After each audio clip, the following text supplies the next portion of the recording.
Describe what it's like. I mean, you've been at Liverpool all your footballing life. Yeah. What will it be like walking away? It's going to be strange, it's going to be emotional. I'd be lying if I said I'm not sad underneath the excitement of the new challenge.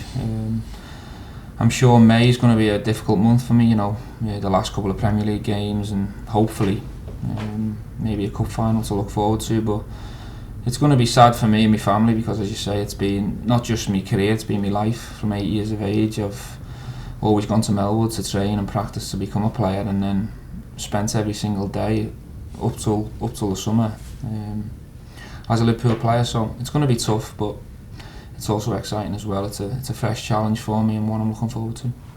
Stephen, did you grow up thinking about possibly one day playing in an FA Cup final? Not at all. No, it was just all about watching them and enjoying them with the family. The dream was obviously to try and be a professional footballer, but the thought of playing in FA Cup finals or at that level was just a dream back then, really. It was one of those things growing up for most of us, certainly my generation, and it's changed gradually over the years, that cup final day was one of the few things you could watch on TV. Yeah. Was that the same for you? Yeah, it was the same for me. If Liverpool or Everton were involved in the street, it was always a street party and it was a massive event. I grew up, even if Liverpool weren't involved in the final, I'd always make sure I was in front of the telly with the family to watch it. It is my favourite competition, although I'd love nothing better to have a league title under my belt. I'm so proud to say that I've won the FA Cup, and I wouldn't change it for anything. It's a magic cup. The two FA Cup finals that you did end up on the winning side, they were both incredible comebacks, really, weren't they? Yeah. The first one was very much Michael Owen's final, wasn't it? For sure, yeah. I mean, we didn't play well as a team. I think we were up against a very strong team in Arsenal. They completely dominated the game from start to finish. But the strange thing about football and cup finals, not always does the best team win, as it was shown on that day. Michael completely turned the game on its head, really. We could have been 3 or 4 down at half-time, game out of sight, but we stuck in there. We kept fighting, and two moments of absolute brilliance put it in our favour. But a little bit embarrassed, really, looking back on that. Really? How I played personally, and also how the team played, because did it get to you a bit, that playing in the first FA Cup final, do you think? I think I sort of got myself up for it too much. Sort of lost sleep the night before. I was very nervous on the morning. I wanted it that much. I think it affected my performance personally. Yeah. Can you remember that first walk out? I know it wasn't Wembley. It was the Millennium Stadium, wasn't it? But can you remember that feeling of walking out? Because it's quite unique in FA Cup final, isn't it? Yeah, I mean, that was the only disappointment, if you like, that it wasn't at Wembley. Because obviously, being a massive England fan and a big fan of the FA Cup, it would have been special to be at Wembley. But the walkout was still, a top feeling. The hairs on my neck were standing up, and just to see the stadium full and be involved in that occasion after watching so many over the years was just a dream come true, really. And Michael's finishing that day was electric. Phenomenal, top player. When he was in his prime, he was up there with the best. Speed, great movement, a joy for me as a midfielder to play with. I always knew as soon as I looked up he'd be an option for me. I used to always slaughter him for coming short because he's crap when he comes short. But he wasn't on his own. the best running behind, timing of runs, and an absolute dream to play with, and especially the second finish. The angle he put it in the side of the net against a top class goalie. He deserves that final to be named after him, really. And there's a wonderful bit where he runs off and you dive in there, and the celebration's magical. Always first on the scene. Just thinking of the pictures, a few days after. Good planning. But no, I mean, that feeling, as I say, we'd been absolutely dominated for the full game, and to get our noses in front with a special goal, I just couldn't wait to get on his back, really, and enjoy the moment with him.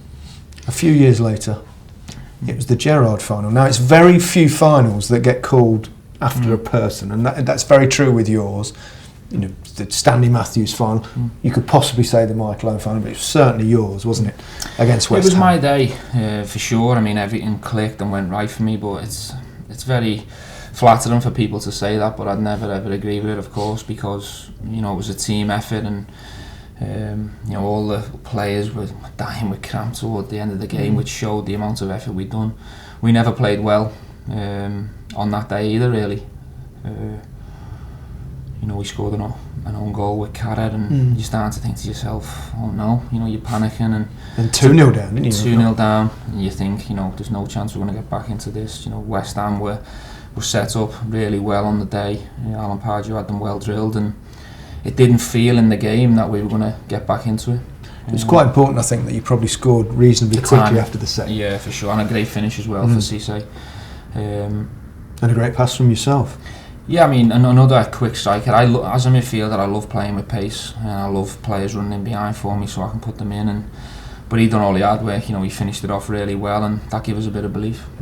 So you go in at half time, and you're coming out. You must be quite bullish at the fact that you've got one back in it. Can you remember what was said at half time? I think it was a bit of a mixture of being relieved that we were back in the game, but it gave us such a lift because we knew if we scored next, there was every chance we maybe could have won it in the 90 minutes. Manager just told us to stay calm, keep doing what we were doing, because I think the 20 minutes before the break we were starting to grow and get a little bit better, but it was a disaster the first 15-20 minutes.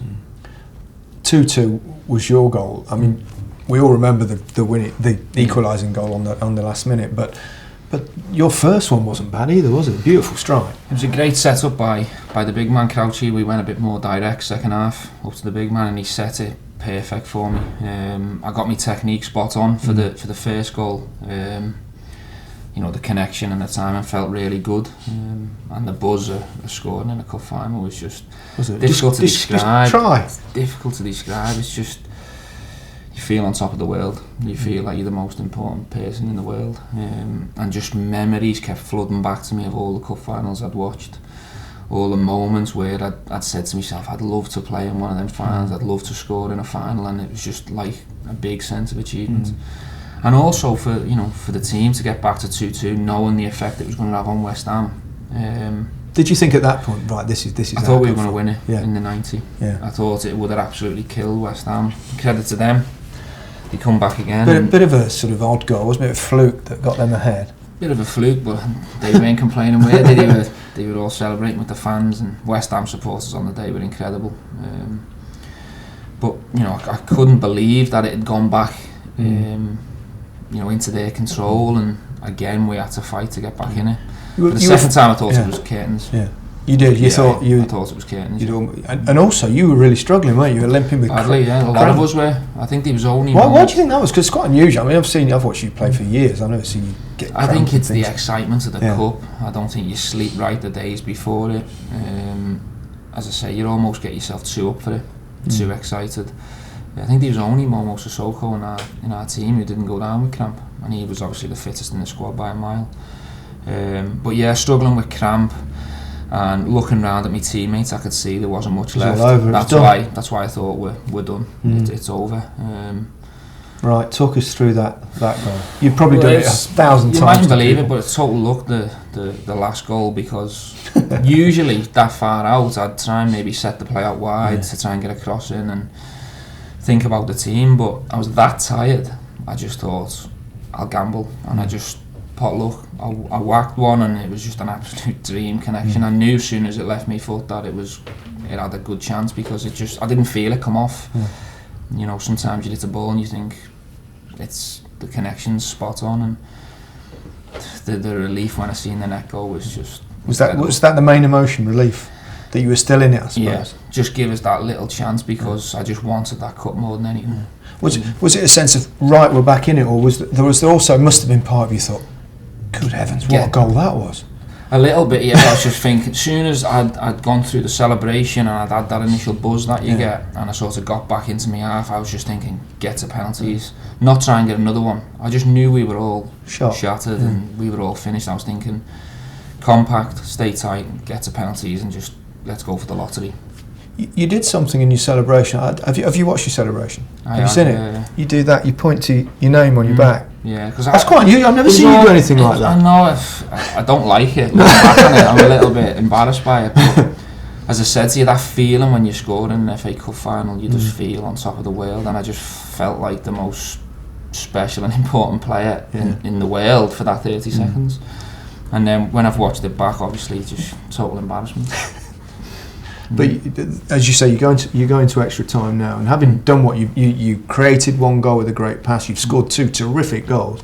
You must be thinking, oh, absolutely got to win this now. I'm also thinking, I fancy Pepe Reina in the penalty shootout. I practice penalties a lot. Even though he'd not had the best day. He hadn't had the best day, but I just thought the luck was dropping for us. The way we got back into it in the first place, then we got back into it in extra time. I was thinking it's going to be our day.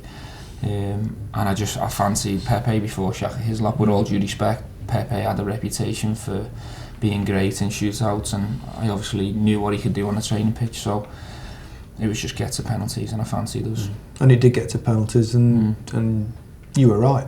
Yeah, well, we had good penalty takers on the day, and penalties can go either way. You know yourself, it's just all about holding your nerves, and just such a relief to get through one and win one. I had a couple of bad experiences with England prior to it, but it was my first. We all have. first major penalty shootout domestically, really. So nervous, but just happy we got to that stage, really. How would you compare it, walking up to take one for England in a World Cup shootout, and compare it with taking one to win an FA Cup final? I think it's different. I think there's a lot more pressure with England when you do it because of what's happened before, and I just think if I missed one for Liverpool, this is speaking from a personal point of view, I think I'd be forgiven a lot quicker because maybe the fans love me more for Liverpool, and they've seen me do other things which will help them forgive me for missing a penalty, whereas with England the pressure's always on. And that walk up for England's difficult to describe. It's different for me. I feel a lot more comfortable walking up for Liverpool than I did for England. Yeah. Did you feel confident with that particular one, especially given the game that you'd had? Yeah. I felt really confident. I couldn't have been in a better place. Although my legs were tired and stuff, I just one more kick. You know yourself, when you're walking up to a penalty, if you're playing well, it's completely different. If you've made some big mistakes in the game, it just adds that pressure to you. What was it like that moment at the end? He makes the save. He made 2 or 3 saves in that penalty shootout. You've won the cup that way. You've come from basically a lost position. It's just a wow moment. You just get lost in the emotion. It's like a mixture of being happy, but you also want to cry as well. It's just, if you could bottle that feeling, as a footballer, it's just special, and that's the reason why, I love playing at this level for them moments. It's just worth all the sacrifices you make and all the lows that you have in your career. For them moments, it's worth it. And the celebrations post that, going up to get the cup, anything stick in your mind? I just remember getting past it and just wanting to get it above my head as quick as possible. But the feeling is just, I suppose that as well, being captain that day and getting the opportunity to lift the cup must be special. Yeah, I almost felt when I grabbed it in 2001 that we'd stole it from Arsenal, and that we didn't deserve it and didn't have the best of the day personally. So I was thinking a lot about my performance when I lifted it the first time. But in 2006, because I knew I'd played very well and we got all the luck and it was a special day personally, it just felt better. You played in one Wembley Cup final and you didn't win that one. That went wrong. No. What's it like for you losing an FA Cup final? It's the complete opposite to winning one. Again, analysing your performance personally, the team's performance when you're actually waiting to go and get your runners-up medal. That's a long wait, that, isn't it? It's a long wait, and you've got to be respectful to the opposition. Basically, you just want to be in the dressing room, change, showered, and home. And you want to forget about the experience as quick as you can. So I describe it as the complete opposite to winning it. You're just on the floor, and for days and weeks after, you feel like you've lost that that chance. It's a horrible feeling. There are very few one-off games that compare, aren't there? Really, the difference in possible emotions of the day. Yeah. As I say, to describe it, when you win one and you contribute in one is up there with my career highlights. And if I was asked about my career low moments, I'd certainly say losing at Wembley in FA Cup finals was right up there with the low points.